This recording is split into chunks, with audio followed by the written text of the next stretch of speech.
Every state of the nation has many infrastructure needs. In Iowa, we rely on our roads, bridges, air, and freight to move our goods and people throughout Iowa, throughout the United States, and eventually throughout the world. I'm encouraged that a bipartisan framework has been agreed to for moving forward on an infrastructure bill.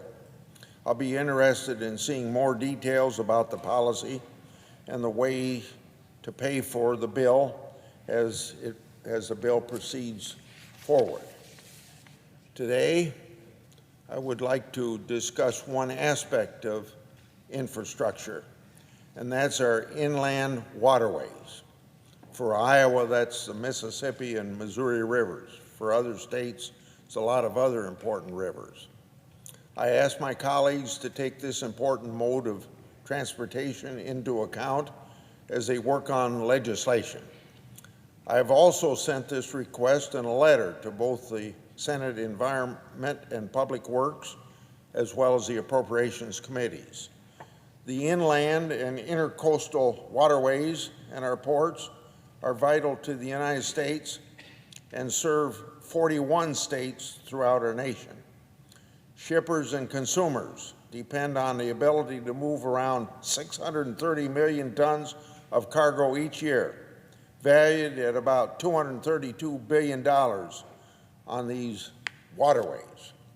In turn, the inland waterway system supports well over 500,000 jobs. Now I'm going to go into some of the information that is on the chart here. Our nation's inland waterway system also provides a safe, cost-effective, fuel-efficient, and environmentally friendly way to move our bulk products. This translates into more than $12 billion annually in transportation savings to the American economy. Furthermore, and this is, when I say furthermore, this point is important for the environment.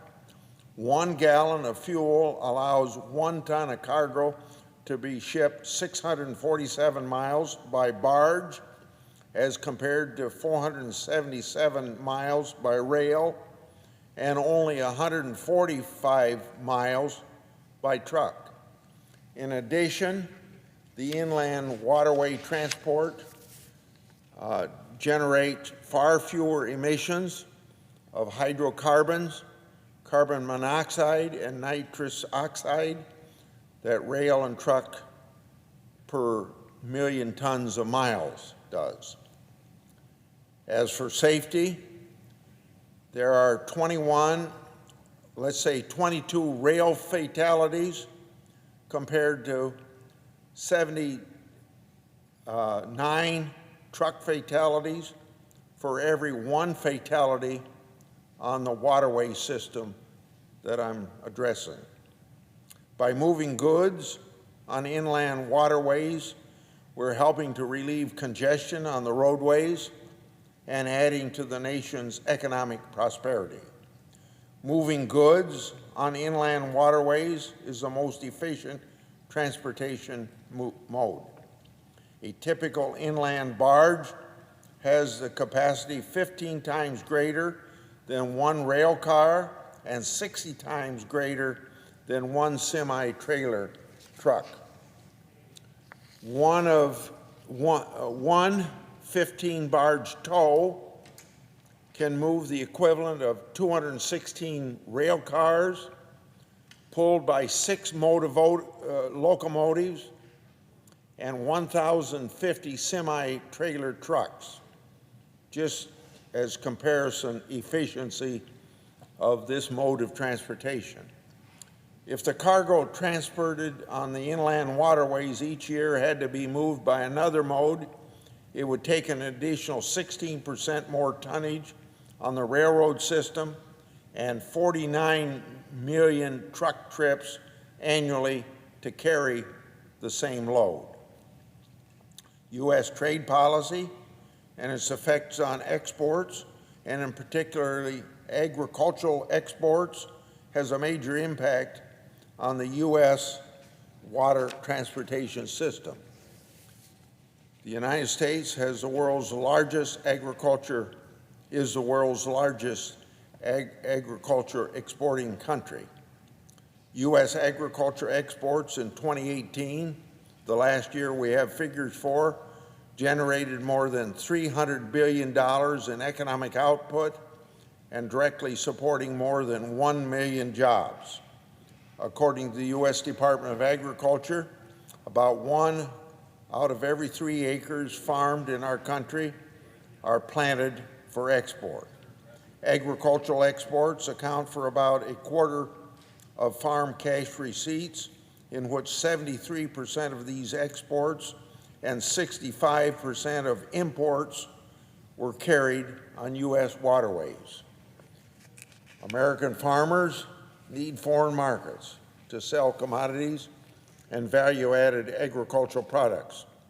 Compared to the overall economy, U.S. agriculture is twice as reliant on overseas markets. Consumers in developing countries around the world choose different foods to eat as their incomes rise. As a result, then, there are emerging opportunities for exporting more meat, dairy products, and farm commodities. U.S. exporters need to be able to take advantage of those opportunities when with only 96% of the world's consumers living outside the United States. Obviously, the 4% of the people that live in the United States, if you want to market, you're going to spend a lot of time marketing to that 96% that lives outside of our country.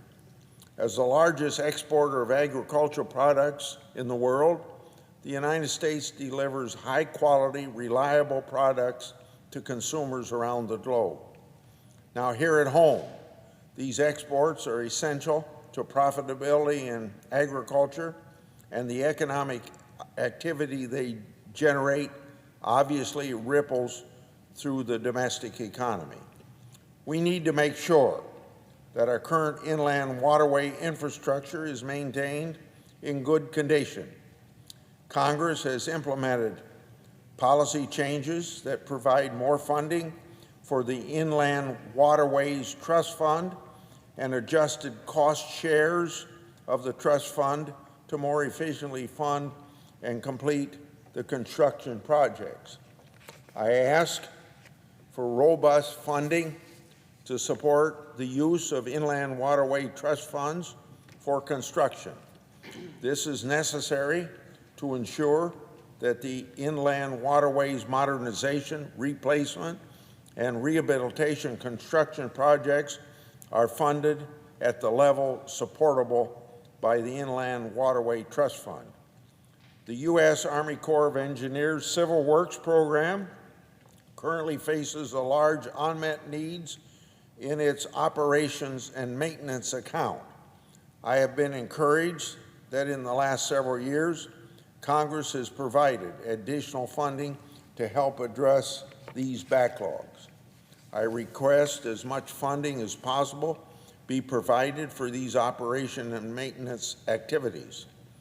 The investigations account is also crucial for inland waterway system. There are currently 15 modernization projects that are waiting to begin construction. It is critically important to complete design of these projects so they can begin construction when the Inland Waterways Trust Fund dollars become available. Failure to have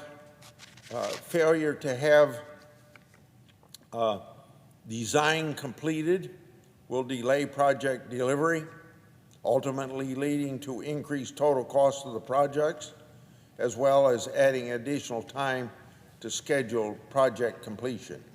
I ask that the investigations account be funded at a level to support these projects given current budgetary constraints.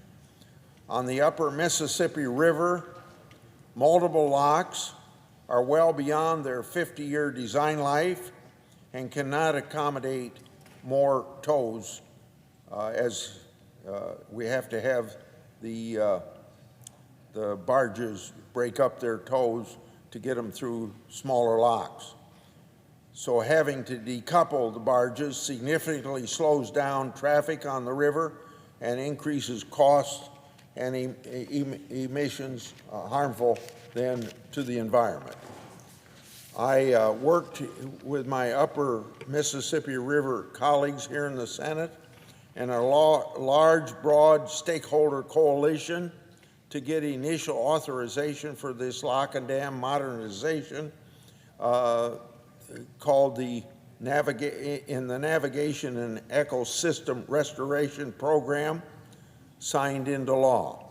We have also continued to work on receiving the pre-construction engineering design and funding that is provided for in the Navigation and Ecosystem Restoration Program. It is important for that program to receive New Start funding so construction on these improvements can start taking place.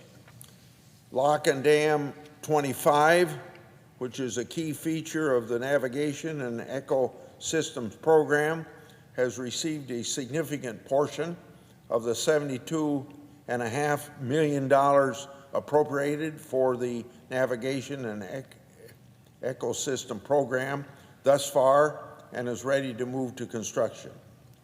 That program is a key priority for me and my colleagues, the state of Iowa, the region, and everybody up and down the Mississippi River, and eventually the world benefits from that increased efficiency. We need all modes of transportation to help deliver our inputs, our goods and commodities, both domestically and internationally. I want to see robust navigation on the Mississippi River and other inland waterways flourish.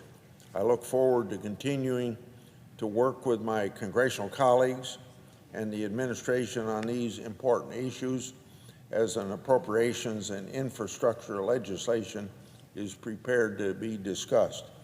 I have one other short comment I'd like to make on another subject